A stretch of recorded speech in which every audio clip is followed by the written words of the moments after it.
Hello everyone, it's Kiyoshi, Matt Charnley and Sally Abel from HK Martial Arts in Melbourne, Australia. We are in Hong Kong with our good friend Sifu Chris Janos from Mindful Martial Arts, and we're just here to ask him a few questions and get a bit of an insight into this very detailed martial art. So Sifu, could you give us something that is a key element of Mindful Kung Fu? Yeah, 100%. So we had this little chat the other day, and it's why we're standing near the little skeletal system over here. I was using it to point out a couple of things about what we do. The foundation of our style, the Choi Shun Tin style, is relaxation and posture. Both of those work together in a symbiotic relationship, meaning if I'm not relaxed, I can't feel my structure / posture, and if I can't feel my posture, it's much harder to relax because I'm not properly aligned. We talked about two things the other day, two key elements to our style. One is called Taigong, the other is called Seng, S-E-N-G. Taigong is number one. It's maybe I can use Sally, okay? So if the camera has your profile. What Taigong is the ability to get the mind into the center of the hip joints, so not only from the side profile, but also from the front, and to gently draw up from the anus or pelvic floor region to relax the base of the spine, which is the hips, coccyx, tailbone area. So if I quickly show you on here, do you want to come up, Craig? Or thanks, brother. Sorry, mate. So if we use this here, you can see this cross section, the black line on the skeletal system here, and this line running down through here. Roughly, Taigong is about there. It's where the pelvic floor anus is, and it's a very light drawing up. And what we do when we draw up from this area, if I use Sally again, if you could pull your shirt for me, Sal, can you see, like most women, Sally's got a little curve in her back here, right? What that'll mean is through a little bit of tension in the lower back, it tilts her pelvis forward.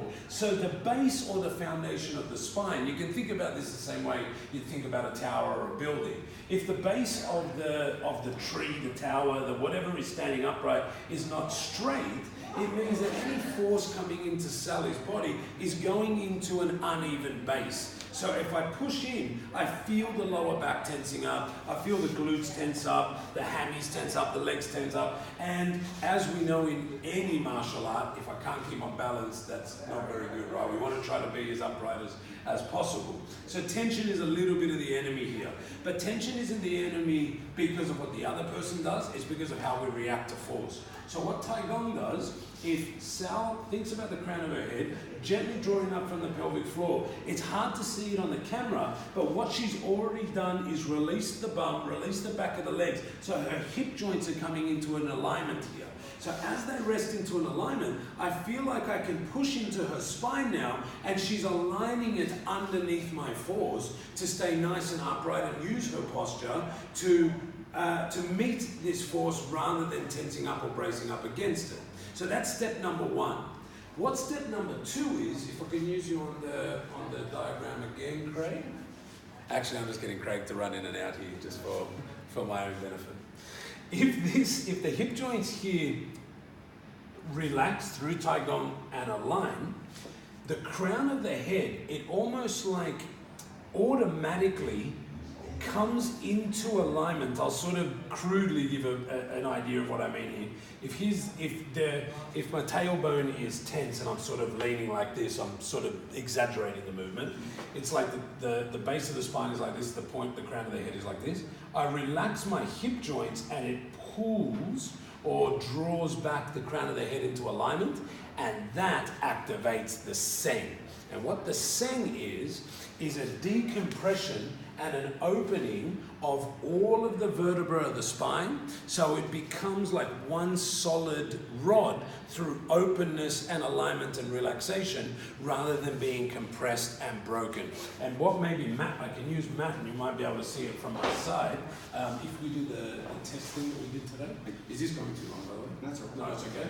So if you face me, so Craig, you can see me here. If you put your hand on my tummy, hand on my back, a misalignment will mean Matt pushes on my back here, pushes on my tummy. I forcefully push here, and if you see, if he lets me go really quickly, my body does something like this. It's because I'm pushing, or he's pushing on already a decompressed or broken or misaligned spine, let's say. If I can, while he pushes again and pushes again, I step number one, relax through Tai Gong. So I've stabilized or aligned my base. I align the crown of the head underneath, and now as Matt pushes, I allow that force to go into my spine, and if he lets go, I stay relatively straight and aligned, claiming my balance and claiming my posture. From here, this is where real relaxation starts to kick in, because as I align my structure, my muscles can now surrender a little bit more to gravity. They don't have to hold to keep me upright anymore. They can soften, they can relax. I become heavier, my center of gravity drops. I've got more access to my posture, meaning I can move it a little bit better. I can turn and pivot around the center axis of it as well. Later on, in more advanced levels, you can use it to turn and pivot around particular vertebra of the spine. So a demonstration might be, is your back okay to show? Yeah. Okay. If you hold my back, if you hold me here. So if you come a little bit closer, Craig, what I'm going to show is, rather than, like what we would usually do, say I'm being pinned down in a movement here, if Matt holds me quite strong, if I try to push here through the hand, it locks up my lower back. But if I can Tai Gong and sing and get access to particular vertebra of the spine, I could pick maybe my vertebra here and just turn it to be able to rotate. If you try to stop my movement, please. Just rotate and turn through any force, because it's not fighting against the contact point, but rather openly moving and pivoting and turning and stuff like that, if that makes sense.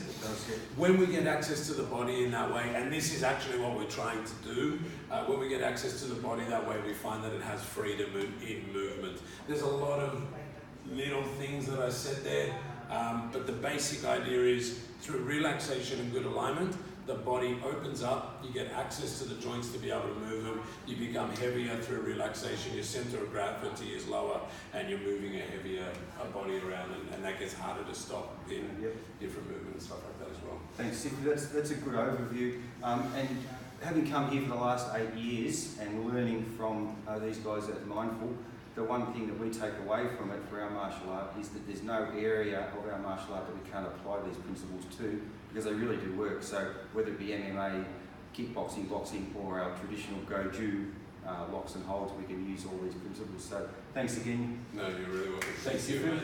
Thank you, Sal, as well. Thank you, guys.